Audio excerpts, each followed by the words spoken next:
নমস্কার বন্ধুরা, সবাই কেমন আছেন? আশা করি সবাই ভালো আছেন। আমিও ভালো আছি। তো আমি আজকে একটা নতুন রেসিপি রান্না করেছি, চৈত্র সংক্রান্তির পাচন তরকারি। এটা একটা বাঙালির নিয়ম, এই তরকারিটা রান্না করা, পাচনটা রান্না করা। তো আমার পুরো ভিডিওটা দেখবেন। যদি ভালো লাগে আমার চ্যানেলটি সাবস্ক্রাইব করবেন, শেয়ার করবেন। তাহলে চলুন আমার সাথে আমার কিচেনে রান্নাটা শুরু করা যাক। প্রথমে পাচন তরকারির জন্য আমি এই কুমড়াগুলো কেটে নিয়েছি। কুমড়ো, ঝিঙ্গে সব রকমের তরকারি কেটে নিয়েছি। সব রকমের মিষ্টি আলু, কাঁচকলা, ঝিঙ্গে, ডাঁটা, লস্যই, এখানে বেগুন, আর আলাদাভাবে আমি ইচল আর ভাড়ালিটা সেদ্ধ করে নিয়েছি। একটা কড়াই বসিয়ে দিয়েছি আর আমি কিছু গোটা ধনিয়া দিয়ে দিয়েছি। একটা মশলা তৈরি করে নেব, ভাজা মশলা।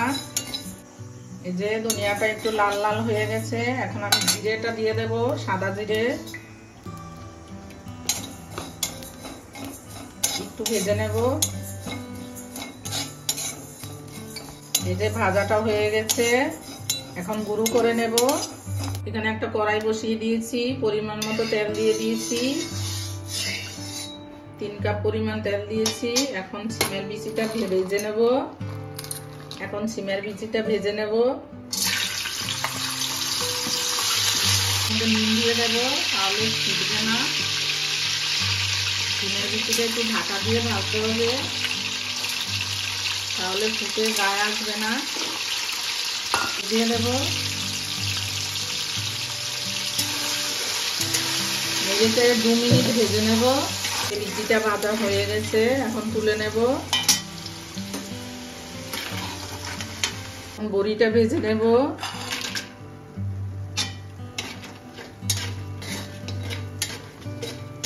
বড়িটা ভাজা হয়ে গেছে, তুলে নেব। তেলটার মধ্যে আমি এখন সম্বারটা দিয়ে দেব। এখানে কিছু শুকনো লঙ্কা দিয়ে দিলাম।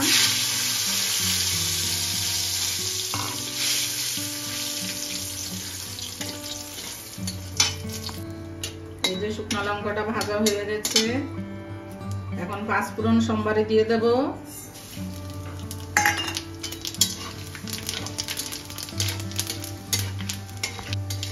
পাঁচফোড়নটা একটু ভাজা হয়ে গেছে, এখন আদাটা দিয়ে দেব।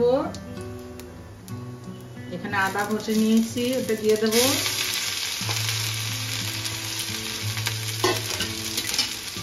কয়েকটা তেজপাতা দিয়ে দেব।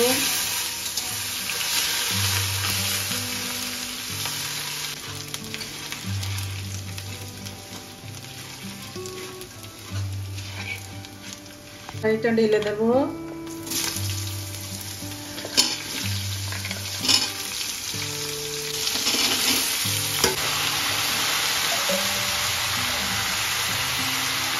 দিয়ে দেব।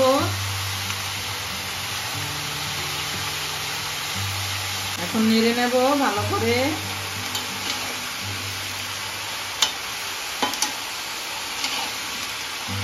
একটু নুন দিয়ে দেব।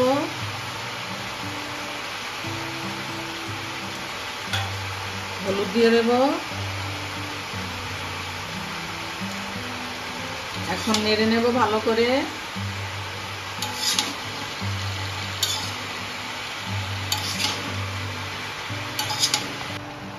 নেড়ে নিয়েছি ভালো করে, এখন ঢাকা দিয়ে 10 মিনিট মজতে দেব। এই যে 10 মিনিট হয়ে গেছে, এখন দেখে নেব।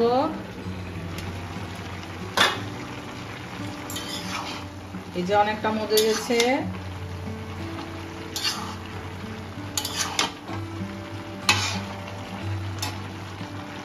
এখন এখানে 10-12টা কাঁচা লঙ্কা বেটে নিয়েছি, দিয়ে দেব। 2 চামচ জিরের গুঁড়ো দিয়ে দেব।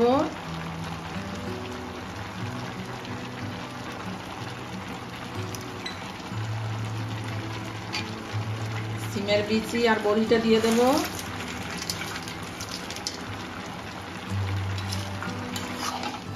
ভালো করে মিশিয়ে নেব।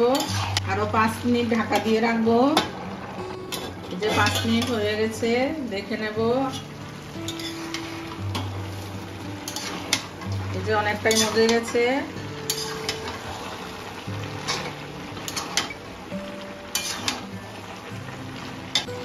এখন ইঁচলটা দিয়ে দেব। এখানে ইঁচল, ভাড়ালি আর মূলো আছে। আলাদা একটা প্রেসার কুকারে একটা সিটি দিয়ে নিয়েছি, এখন দিয়ে দিলাম। এখন ভালো করে মিশিয়ে নেব। এখানে 7-8 রকমের সবজি আছে, আপনারা এইভাবে বাড়িতে রান্না করে খেয়ে দেখবেন। এই চৈত্র সংক্রান্তির পাচন খুবই ভালো লাগে। এই যে ইঁচলটা দিয়ে আমি আরো 5 মিনিট ঢাকা দিয়ে রেখেছিলাম, এখন নেড়ে নেব। অনেকটাই মজে গেছে।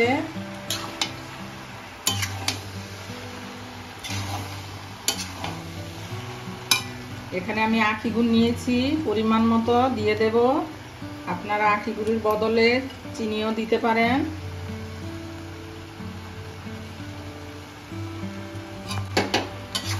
এখন মিশিয়ে নেব গুড়টা।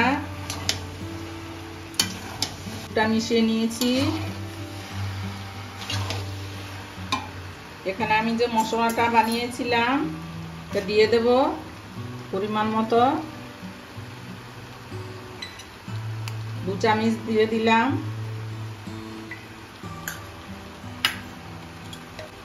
এখানে ঘি দিয়ে দেব 1 চামচ। এখন মিশিয়ে নেব ভালো করে।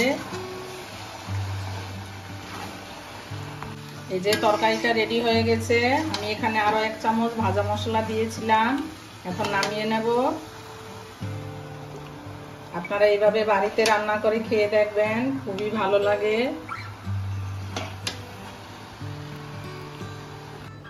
এই যে তরকারিটা হয়ে গেছে।